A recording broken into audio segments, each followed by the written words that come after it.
नमस्कार मित्रों, मैं राजीव रंजन प्रसाद। आज हम कौटिल्यकृत अर्थशास्त्र के जन पक्षधर दृष्टिकोण की चर्चा करेंगे।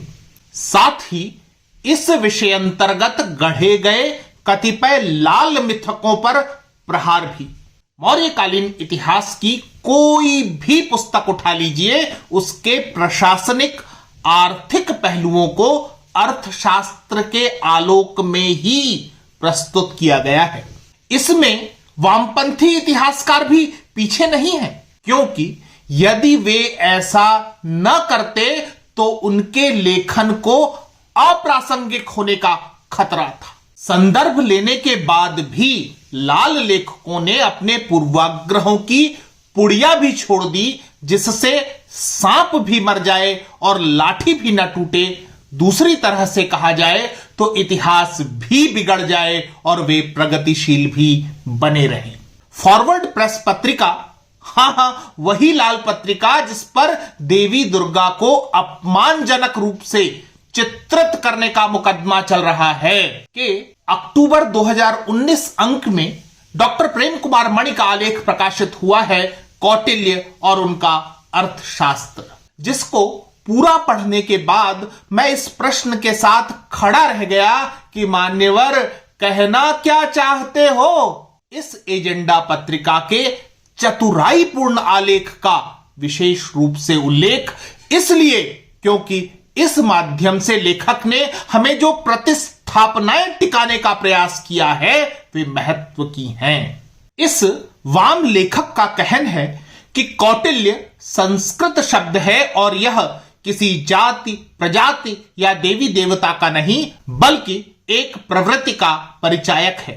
संस्कृत शब्दकोश के अनुसार इस शब्द की उत्पत्ति कुटिल से है, जिससे इसका अर्थ बनता है कुटिलपन, दुष्टता या जालसाज।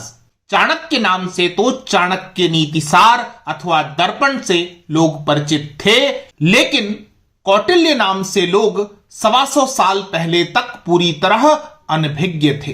पता नहीं ये वामपंथी ऐसा सफेद झूठ लिखने से भी परहेज क्यों नहीं करते जो आसानी से पकड़ में आ जाए।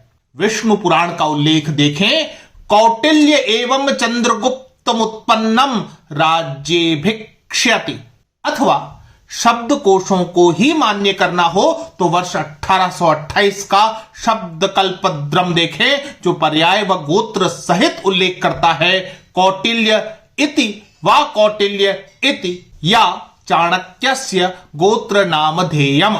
ऊपर दिए गए संदर्भ में चाणक्य की अविश्वसनीयता और मिथकवाद का रायता फैलाने के बाद प्रेम कुमार मणि ने अपने इसी आलेख में आगे लिखा है, अर्थशास्त्र की पांडुलिपि में उल्लेखित इस बात में दम है कि इसके संकलनकर्ता कौटिल्य हैं।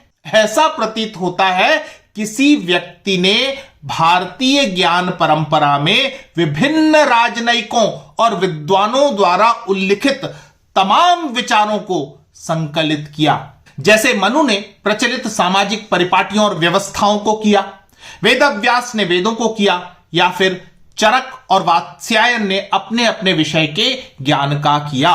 यह भी संभव है कि किसी चाणक्य या विष्णुगुप्त ने इसके कुछ अंशों का संपादन किया हो और कालांतर में इसमें चीजें जुड़ती चली गई हों।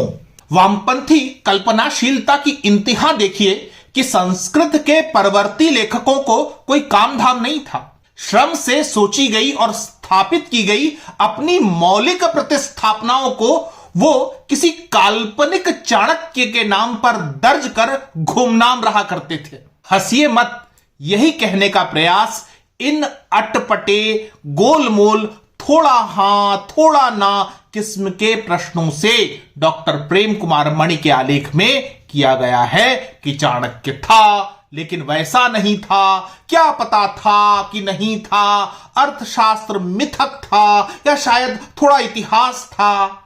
ये घोड़ा चतुर क्या है, एक में रहना, लेकिन वे एक में कैसे रहेंगे, इससे तो दाल नहीं गलेगी।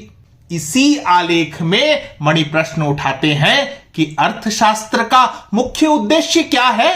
वे आगे लिखते हैं, हमें चुपचाप शब्द पर गौर कीजिए, इसका अर्थ है प्रश्न नहीं उठाना है। हमें चुपचाप इतिहासकार रामशरण शर्मा की निम्नोक्त टिप्पणियां देखनी चाहिए। कौटिल्य का वर्णित राज्य ब्राह्मण समाज व्यवस्था का रक्षक और समर्थक है तथा ब्राह्मण धर्माचरणों का अनुयायी है।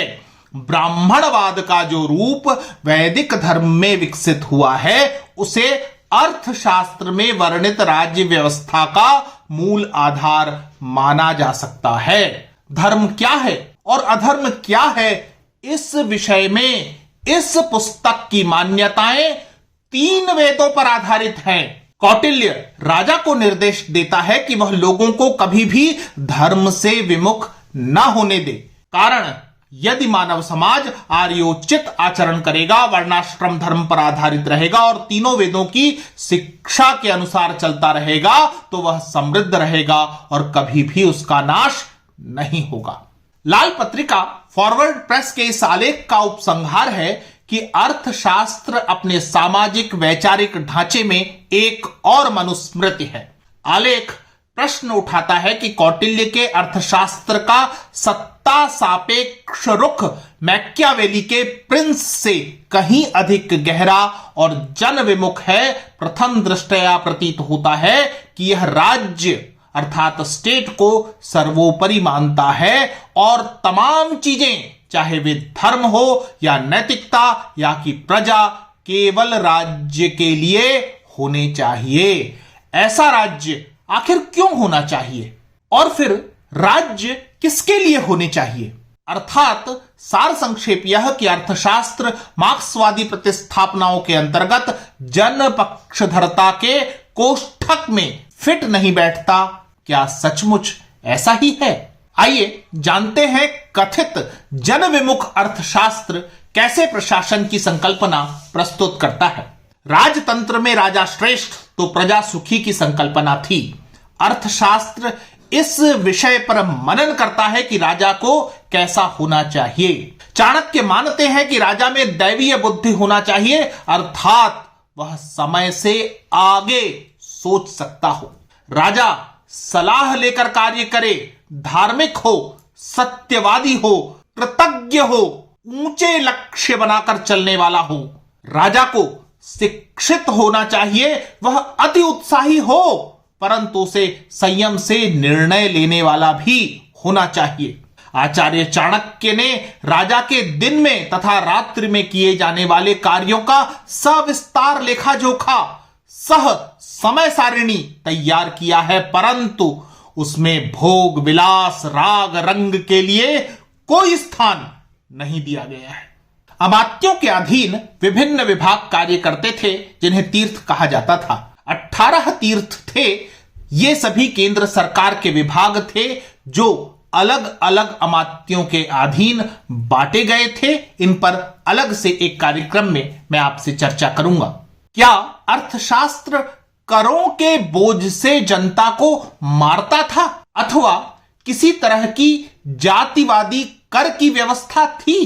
तो जानिए कि अर्थशास्त्र की व्यवस्था के अनुसार जो किसान स्वतंत्र रूप से खेती करते थे और सिंचाई का प्रबंध भी अपने आप करते थे, उनसे जमीन के उत्तम या निकृष्ट होने के अनुसार उपज का 1/4 या 1/5 भाग भूमि कर के रूप में लिया जाता था। जो किसान सिंचाई के लिए सरकार से जल लेते थे उनके भूमि कर की दर अतिरिक्त थी।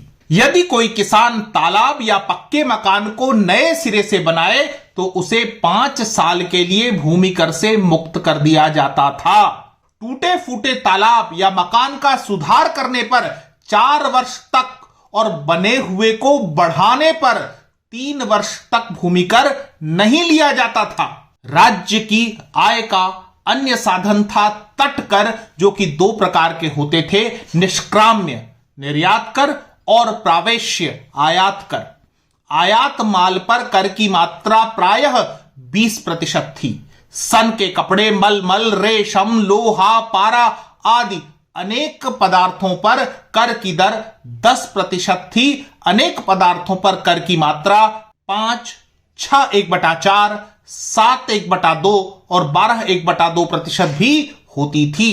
कुछ देशों के साथ आयात कर के संबंध में रियायत दी जाती थी, इसे देशोपकार कहते थे। जिन व्यवसायों पर राज्य का एकाधिकार था उनके अन्य देशों से आने पर अतिरिक्त कर वैधरण भी लिया जाता था। इसी तरह तेल, शराब आदि राज्याधिकृत वस्तुओं के आयात पर भी अतिरिक्त कर देना होता था। यह तो वानिकी है। प्रामाणिक बट्टों और माप के साधनों को काम में न लाने पर दंड के रूप में 27 1/4 पण जुर्माना लिया जाता।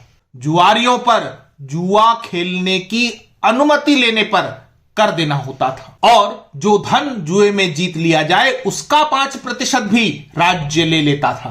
अर्थशास्त्र द्वारा गठित राज्य में शिक्षा पर जो व्यय राज्य की ओर से किया जाता था उसे देव पूजा कहते थे। अनेक शिक्षणालयों का संचालन राज्य की ओर से भी होता था और इनके शिक्षकों को जो वेतन मिलता था उसे भृत्य या वृत्ति न कहकर पूजन अथवा सम्मान राशि ऑनरेरियम कहना उचित होगा, जिसकी दर प्रायः 500 पण से 1000 पण वार्षिक तक होती थी। राज्य जिन कल्याणकारी कार्यों में व्यय करता उनमें अनाथ बालक, वृद्ध, व्याधि पीड़ित, आपत्तिग्रस्त और इसी तरह के अन्य व्यक्तियों का भरण पोषण सम्मिलित था। इस पर हुए व्यय को दान कहा जाता था। शिल्पी लोगों को राज्य कोष से अनेक प्रकार की सहायता प्राप्त होती थी। उन्हें समय समय पर न केवल करों से मुक्त किया जाता था अपितु राज्य कोष से पुरस्कार स्वरूप धन भी दिया जाता था। प्रजा की चिकित्सा का राज्य की ओर से प्रबंध किया जाता था। दुर्भिक्ष, आग, महामारी आदि आपत्तियों से भी जनता की रक्षा की जाती थी। जहां जल की कमी हो वहां कूप, तड़ाग आदि बनवाने पर राज्य व्यय करता था। सार्वजनिक आमोद प्रमोद की व्यवस्था सुनिश्चित करने में भी राज्य व्यय करता था। अनेक पुण्य स्थान, उद्यान, चिड़ियाघर आदि का निर्माण राज्य की ओर से किया जाता था, जिनका उद्देश्य जनता का मनोरंजन था। आचार्य चाणक्य द्वारा स्थापित न्याय व्यवस्था अत्यधिक महत्व की है, जिस पर विस्तार से अगले कार्यक्रम में। इसका जनपक्ष जाने कि दोषी को न्याय के लिए अनेक स्तर पर अपील की सुविधा थी। सबसे छोटा न्यायालय ग्राम संस्था, ग्राम संघ था, जिसमें गांव के निवासी अपने मसलों का स्वयं निपटारा करते थे। इसके ऊपर सग्रहण के, फिर द्रोणमुख के और फिर जनपद संध के न्यायालय होते थे।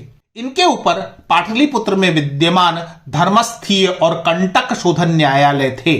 सबसे ऊपर राजा होता था, जो अनेक न्यायाधीशों की सहायता से किसी मामले का अंतिम निर्णय करने का अधिकार रखता था। अंत में यही कहूंगा कि वामपंथी इतिहास लेखन आपके श्रेष्ठतम को खा जाएगा, जिससे बने खाली स्थान पर मार्क्स, माओ, लेनिन की प्रशस्तियां सम्मिलित की जानी है।